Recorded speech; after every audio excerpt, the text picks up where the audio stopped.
Good afternoon, friends. As I record this, it is Sunday afternoon, the 25th of July. And this week's blog is admittedly, and I think justifiably, slightly self-serving. I usually do a Bible study or a brief meditation on a scripture passage, usually from the lectionary, or a topical current event through a disability lens. But this week is not going to be that way because I am taking the opportunity to explain both why I missed last week's blog slot or celebrate a couple of things.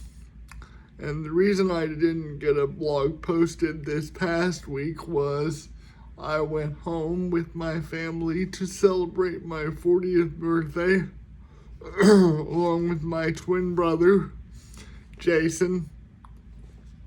Had a great time seeing family, a great party, so it was a lot of fun. But that's caused me to reflect on the fact that growing up, I did not know a lot of 40-year-olds with cerebral palsy. I think I've told this story in a blog or two before, and definitely in a podcast, that for me, the experience of disability and of cerebral palsy more specifically, but disability more generally, really began with children and ended seemingly around 25 or 27 years old. I didn't really know a lot of 40-plus-year-old people with disabilities, and I think that's because when you take into account the fact that I was born in 1981, came up during the era, or right at the beginning of the era of the ADA, passed when I was 9 years old. So for me, if somebody was 40 during my growing up years, they were pre-ADA. And there's such a heavy influence of institutionalization and aging, or growing up in institutions for the people with disabilities before me, that it's not surprising that I didn't have a lot of context for disability beyond the age of about 25 when I was growing up, because when you saw a lot of those people who had spent most of their early life with disabilities in institutions, many of them were released and either went home or lived fairly reclusive lives because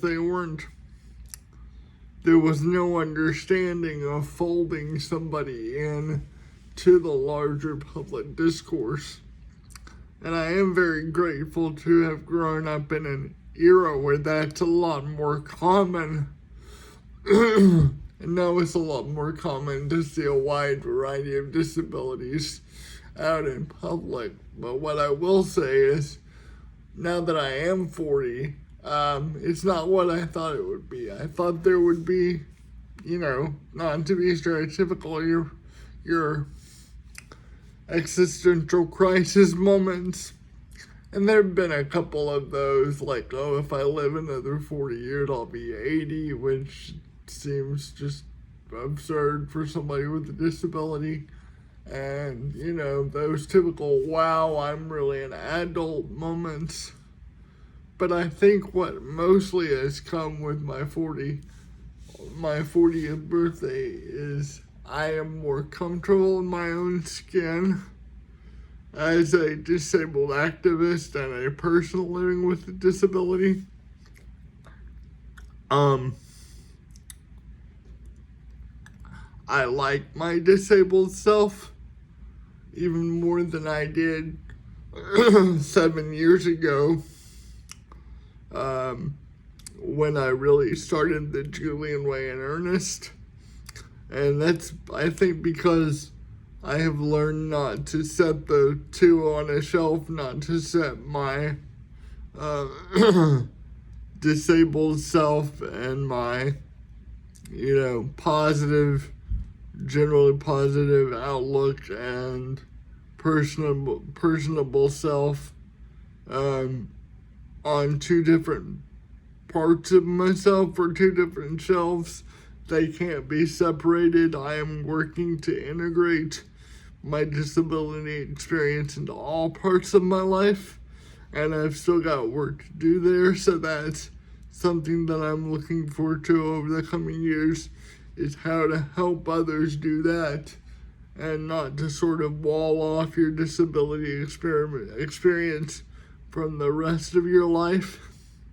So I'm looking forward to what that challenge looks like and how to be a better, more grounded advocate for everybody with disabilities.